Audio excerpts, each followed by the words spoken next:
Dragons Clay channel. So today I'm going to be dedicating a whole afternoon, because I'm going to be starting at about 12:30 and I'll probably finish at about 6 or something. But I am just spending that whole time just making crystal dragons, because if you've watched my previous videos you'll know that I have so many crystals that still need to be turned into dragons. So I'm just gonna see how many I can do. I'll do a little challenge for myself like I did in the other crystal dragons video. I think I did about 12 in that one, so we'll see if we can beat that. I'm also getting a brand new camera delivered today that I bought for all these videos. So starting next video, fingers crossed, they will all be in 4K. So you'll be able to see what I'm doing a lot better than me filming on my phone. So that's exciting. I will probably unbox that in this video too. So let's just get straight into it and start making some dragons. The first thing I did was go through all of the crystals that I've got, just to kind of remind myself which ones I've got and which ones I could do with making first. That little bag there is the ones that I got in my last video, so go and watch that one if you haven't. At the minute my display box for the dragons is already pretty full, so I'm just kind of thinking of what crystals I haven't done before so that I can do those ones and swap out the ones when they sell for these new ones. The first one I picked was this beautiful sparkly chunk of spirit quartz. It's so sparkly in person. And I've actually made a spirit quartz dragon before, or like a pair of them, but I ended up keeping it for myself because I really liked it. So I'm going to make something similar to that one to sell. For this one I decided to mix some gold clay with some translucent white clay, and pretty much all the dragons that I make today are made out of translucent clay, which means they will change colour once they come out of the oven, so it's kind of like a guessing game to what the colours are actually going to be. And I love that about translucent clay, it's one of my favourite things. I also put some gold leaf into this one so that once the clay becomes more translucent you'll be able to see more of the gold shine through. Next I decided to go for this beautiful carnelian sphere.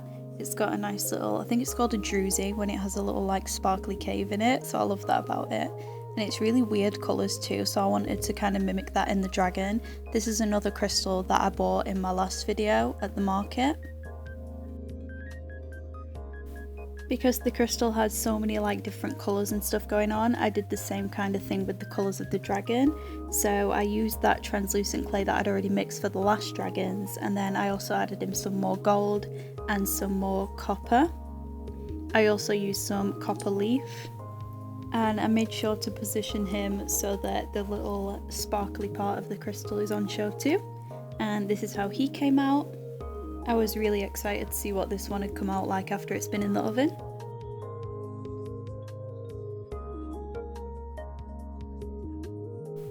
Now another crystal that I bought in the last video too. This is a tiny little clear quartz tower. I've been really loving doing just plain white dragons recently, and I got this new clay that was called Mother of Pearl, I think, and once it comes out of the oven it's really clean white, but it's kind of shimmery too, so that's what I did for this guy. I just kept him really plain to kind of match the crystal.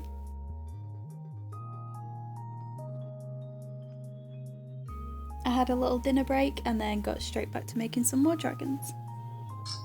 Again, this is another one from the last video. I didn't realise that all the ones I picked to do first were from the market that I did last video, but this is a really nice piece of chevron amethyst. I really love the patterns in this one.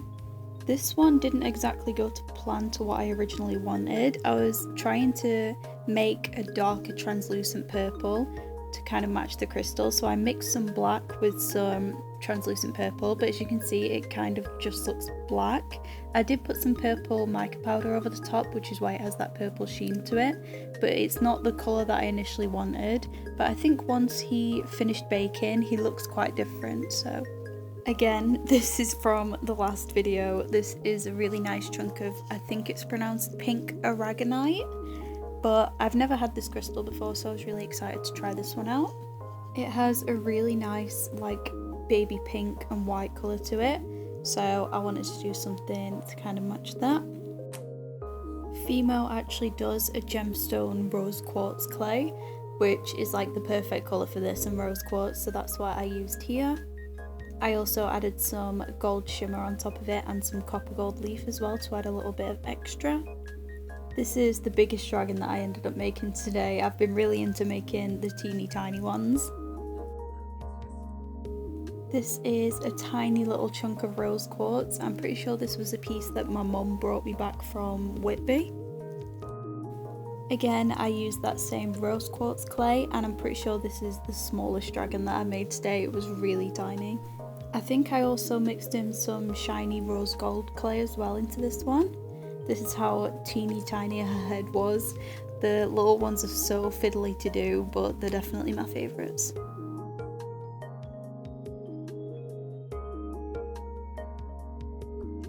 As you can see here, she is very, very small. I think I was originally going to use this crystal to have a dragon hold in it, but I really just wanted to see if I could make a really tiny one like perched on top of it, and I'm glad that I did. This next one is opalite. It has really pretty like colour shifts to it when it's in the light. So I kind of wanted to do something plain again for this one so that the crystal was like the standout part. I ended up using that shimmery white again for this one. I'm pretty sure for this one and most of the other ones I put a little gemstone on his head after they're done baking, which you'll see at the end of the video.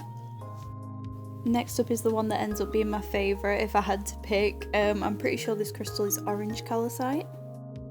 I think whenever I do orange or blue dragons, they always end up being my favourites. I had to mix some translucent white clay with some yellow and red to try and match the colour of the crystal as best I could. I also mixed in some white to kind of mimic the stripes that you see in the crystal, and obviously I didn't know how much this was going to change colour once it had been baked, but you'll see at the end of the video that the colour matches the crystal nearly perfectly, so I was really happy about that. The next one is this kind of weirdly shaped piece of tiger's eye. I always like doing tiger's eye. I usually just do them plain brown and then use some gold mica powder over the top because it kind of makes them have the same shimmer that the crystals do. This guy is probably my second favourite. I had to position him in a different way because of the weird shape of the crystal, but I actually love how he's sat. He's kind of like laid on it and looking back over his shoulder. I just think it's really cute. Then my new camera arrived. This isn't it for the crystal dragons, by the way. I do a few more, but I just wanted to show you the unboxing of this because I'm so excited about it. This is the DJI Osmo Pocket 3. I've seen so many videos about this camera and it looks amazing. It's gonna make the future videos look so much better. There's so much more I can do with it than I can do on my phone. The audio quality will be a lot better than it is right now too because the mic on this is so good. I'm so glad that I invested in this thing because it's going to make the quality of the videos so much better. I'm going to be able to film in 4K now once I get it sorted with my PC and stuff. And it's got a lot of really cool features, and I just feel better having this with me, you know, at markets and vlogging and stuff than doing it with my phone. Especially when it's so tiny and cute, it's a lot less obvious than walking around with my phone in my hands. And like I said, the audio quality is going to be so much better too, and you'll be able to see a lot better what I'm actually doing instead of the time-lapsing with my phone because I think it goes way too fast. So with this I can actually like adjust that and film how I want to film. I've still got a lot to figure out and to play around with this, but so far I absolutely love it and I can't wait to start vlogging with this instead of my phone. So fingers crossed I can get everything sorted out with my PC and next week's video will be filmed completely on this camera. Back to the dragons though, this next one is Amazonite. I always pick up a piece of Amazonite because they usually sell quite fast when I make dragons with them. I really like green dragons, I think other people do too. I mixed him with some white, put some copper leaf on him, and he came out adorable. The next crystal is this rainbow moonstone. I've never actually made a dragon with this, so I'm excited to do this one. I wanted to kind of mimic the pattern, so I did a plain white one and then I put some black spots onto it. And he kind of looks like a little Dalmatian. I think he's really cute. This is a piece of Botswana agate. I've never used this crystal before either, but I thought it was so cool. Like, it's kind of see-through and it has a few different colours and patterns in it. And I really wanted the crystal to stand out more than the dragon in this one because it's so interesting. So I just did a plain kind of stony coloured dragon. This is what he came out like. The last one that I did is this chunk of pink amethyst. I've never done pink amethyst before this. I mixed up some translucent clay, some pink and some purple to try and match the colour of it. This one though actually came out a lot more purple than I originally wanted it to be. I still think it's cute, I just wish it was more pink than purple. This is them all ready to go in the oven. I'm going to do a little reveal of them one by one so that you can see what they look like before the oven and after. Some of them only changed a little bit, some of them changed quite a lot, and I think it's really fun to see. So yeah, let's do a little reveal.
So altogether I managed to make 13 dragons, or 14 if you count these little two that are together, which is more than I made in the last crystal dragon video. In that one I think I made about 12 or 13, so I might be getting quicker at it, hopefully.